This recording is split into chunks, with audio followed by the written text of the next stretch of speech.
SB 556, a new law coming to Florida to help protect vulnerable adults who are being exploited out of their disability benefits. If approved by the governor of Florida, which I believe it will, next year in 2025, this law will take effect, and it is a much needed law because many of the people who are vulnerable, disabled, and even homeless are actually being exploited in the state of Florida, and this law will help alleviate the situation, if only just a little. The law will give an exemption of civil liability to any financial institution that decides to hold a financial transaction if they believe that the person is being exploited. And as horrible as this sounds, it has actually been systematically happening to so many people that are homeless in the state of Florida and others who deceive, finesse, and exploit family members or friends to take away from them the only subsistence that they have to live, a mere disability income. The people that are vulnerable in the state of Florida await this law, and hopefully the financial institutions will even receive an education on knowing how to identify when somebody is being exploited. Imagine that you're driving home one day like any other, and all of a sudden your life comes to a drastic situation. It must be long. Oh crap! A car accident leaves you in the hospital for months, and when you get out of the hospital, you have nothing to go back to. Imagine the notion of not only being homeless unexpectedly, but also being homeless in a wheelchair. Your entire life now depends on the mercy of other people. On top of that, your body is full of pain. A group of people that are homeless take you in, protect you, and promise to be your friend, sharing with you food and teaching you the ways of the streets. As far as you're concerned, these people are now your new family. Everybody you knew before has disowned you, and you're in a completely new environment. An environment where people are up all night fighting and screaming. You're living in some of the most scary situations you've ever been in. But despite the fact you feel like you're trapped in a spider's web, you depend now on the mercy of people you don't even know. You think your street family is going to be there for you because they've been helping you. But what you don't know is that you are now homeless, disabled, and in one of the biggest traps that people who are disabled fall to in the streets. That is being extorted or used by other people. Many people who are addicted on the streets today were not addicted when they started homelessness. They became addicted because of homelessness. They were in one of the lowest pits of their life, covered in pain and suffering, when an individual offered them a relief for the pain. You were vulnerable and unaware of the dangerous people you were around, and that their intentions were not to be your friends, but to use you and abuse you. See, what most people who become homeless don't realize, that eventually they will receive a compensation, perhaps even disability back pay. But in the meantime, they depend on the people, their street family. Some people even think that they find love on the streets with somebody who's going to be there with them through good or bad. But what they don't know is that these are individuals that are institutionalized and systematically prey on people who enter the streets for the first time, knowing that eventually they're going to receive a large check and that their friendly smiles are fake and plastic.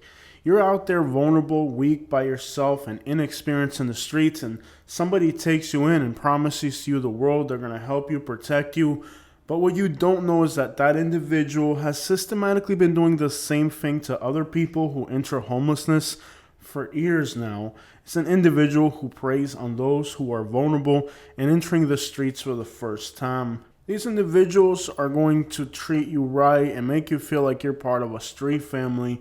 But what you don't know is that these individuals have already done this with dozens of people. They take you to a lawyer. A lawyer's going to give this individual a kickback, but regardless, and they'll hold off with you right about until the time you get your paycheck.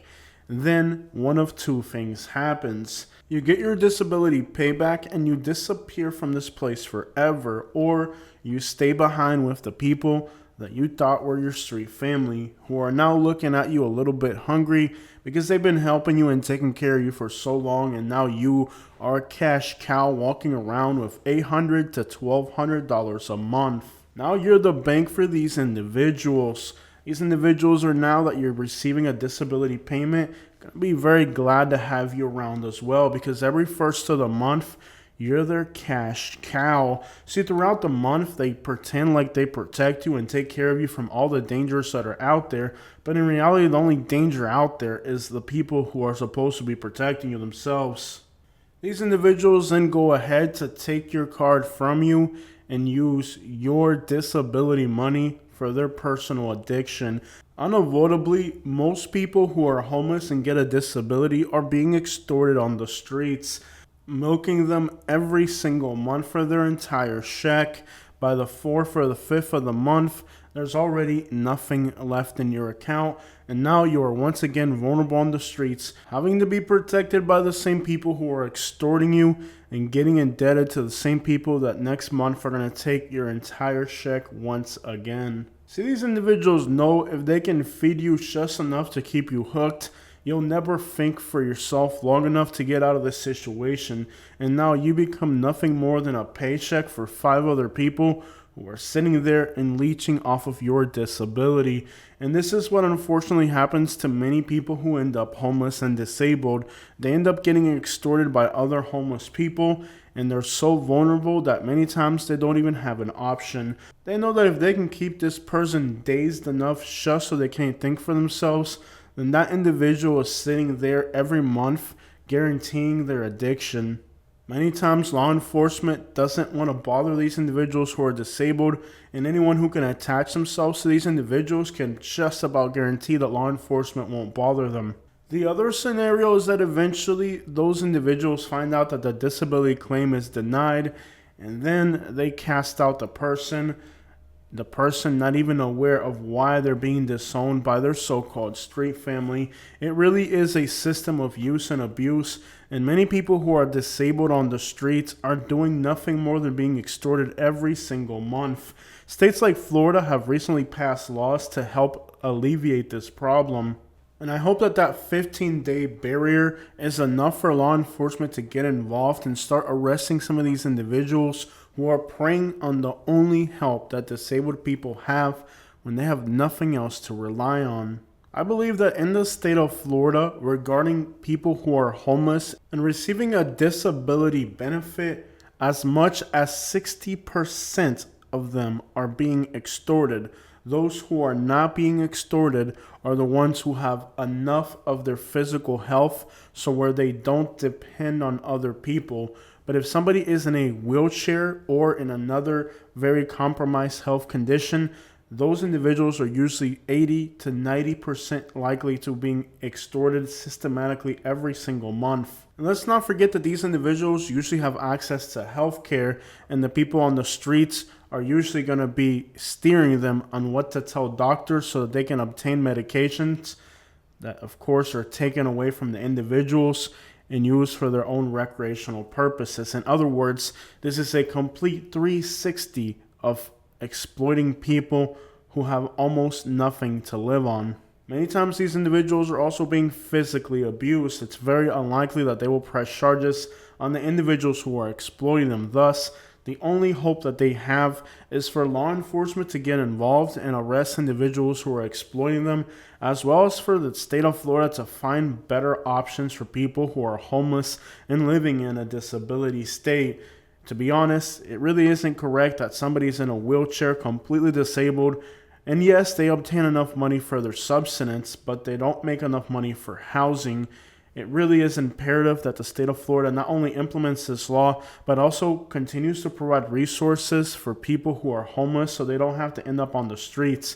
Because when they end up on the streets, they'll eventually become addicted, and not because of their personal choice, but because of the manipulation of the individuals who are trying to exploit them. After all, if these individuals are sober, they're not able to be manipulated as easily. It's when they get these individuals hooked that they can kind of turn them into, sadly, a pet on the streets, where they have this person here, they're guaranteed paycheck, and they're also guaranteed access to medications that are prescription. It doesn't mean that every homeless person that's out there and disabled is being exploited by somebody, but what chance does a disabled person have if they're living among other homeless people who are usually addicted? Recently, they believe that 71% of Jacksonville's homeless population is new to the experience, and many of those individuals do have good sentiments and they do help in many ways the people who are disabled. Not every single homeless person is taking advantage of the disabled. That's definitely not true. If you've watched my series of homeless interviews, you may recall that one of the phrases that the homeless repeat the most is the homeless need to stop robbing the homeless.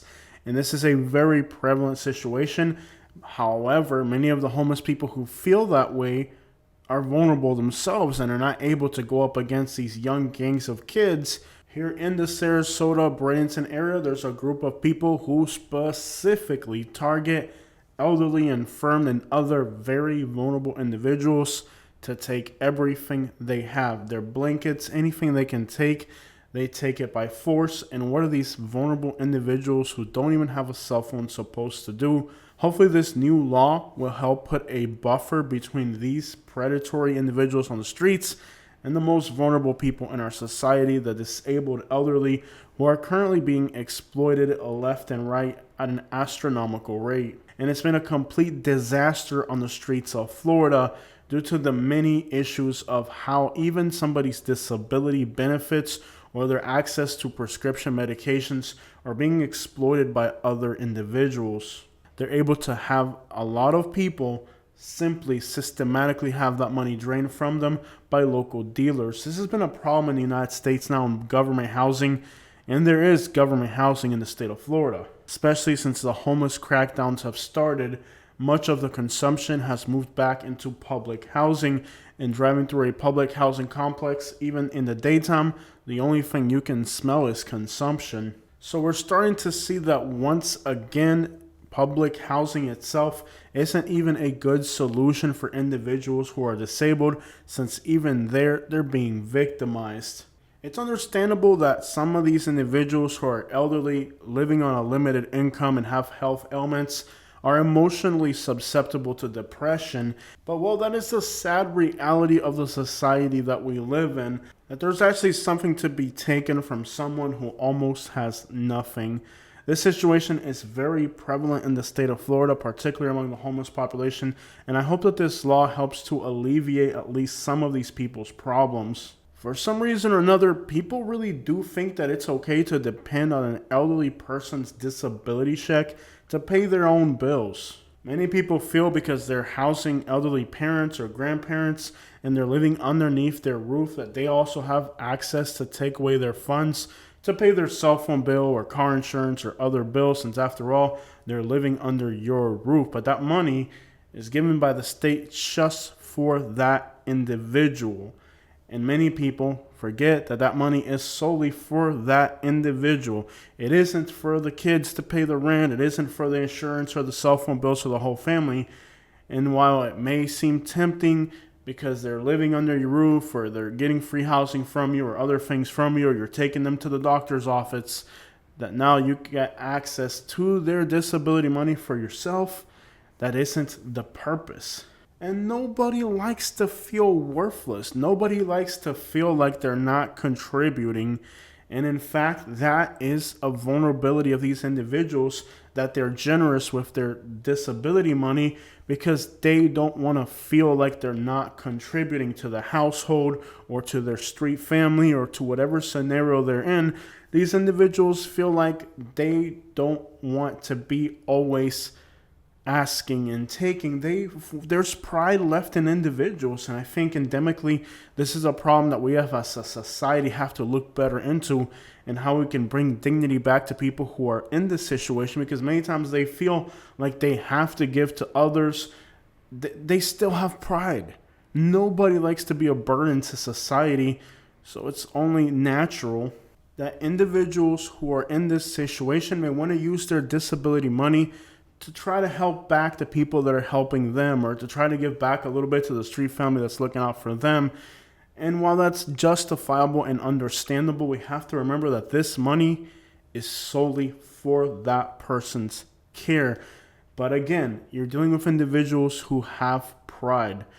No matter how down on your luck you are, even if you're homeless in a wheelchair, we all like to give, we all like to share, and we all like to feel like we're contributing to society and not taking from it. So it's understandable that these individuals may feel a sense of self-worth by getting a little bit of money every month and being able to break off somebody or help or contribute in some type of way. And it's a normal, natural human feeling. People don't realize that people, just because they're in a wheelchair or because they're disabled, they still want to feel like they're contributing something. Nobody likes the notion of feeling like they're just taking from society. And sadly for many of these individuals, despite the fact they barely got enough to live on, they do try to share with other people and they make themselves good victims. It's almost like they want to be victims because they're constantly looking for admiration, looking for approval, or looking to impress their peers on the streets, and that makes them vulnerable. That makes them good victims. They make themselves the victims, and that makes the people that are using them feel like they're doing nothing wrong. Everybody likes to feel like they're worth something. For example, I have homeless people that want to offer me free interviews. They won't take money for the interviews. And it's always an argument with me because I feel like I could never take from them. And they feel that just because they're homeless doesn't mean they can't give me something as a gift. This is a very interesting thing because if you watch the comments on my YouTube channel, there's always somebody in the comments saying that I exploit the homeless people or that I use the homeless people to make money with my videos and interviews. But interestingly enough, what they don't know is that many times the homeless people are refusing to take the money from me. They want to contribute to my channel. They want to give me a gift, and I turn them down. But sometimes I feel that when I do that, I'm disrespecting a gift from them. And again, I don't want to take from them, and they don't want to feel like they're not contributing. And everybody likes to feel like they're part of something. Nobody likes to feel like they're constantly draining other people. So don't think that just because somebody's in a wheelchair or they're homeless or on the streets that they don't want to share with other people a few things they have. But unfortunately for some people, the only thing they have is a disability check that's funded by the state specifically for that individual's needs. And sadly, those individuals' needs are also many times emotional, and they feel that with their disability check, they can buy pride, they can buy an emotional sense of worthiness by giving to other people. The exploitation of the vulnerable is definitely a problem in the state of Florida, and I'm glad that the state is implementing this law in 2025. So we look forward to 2025, where this new law will take effect that will start to protect many people that are vulnerable. And I really question how many financial institutions are actually in the middle of seeing these things happen, because there's 100 different ways this could go down. It could be an individual simply grabbing somebody else's card and going to the store, buying $60, $50 worth of things and only giving $10 worth of things to the person in the wheelchair. I mean, think about an individual who's in a wheelchair. They may not be able to go to the store. They have to give their card to somebody else, and that person usually is going to get something for themselves in return. How fair that person's going to be is questionable. Keep in mind, too, that the more, days they can keep these individuals, the easier it is to take from them. And it's a vicious cycle of exploitation that hopefully this new law will help to correct to some degree. This law is about to catch a lot of people by surprise, since they didn't know what they were doing was wrong. Sometimes it's your own family, the people that are closest to you, that'll screw you the worst. And many people just assume because they're related to someone that they have the right to take that money for themselves, and that's not the case.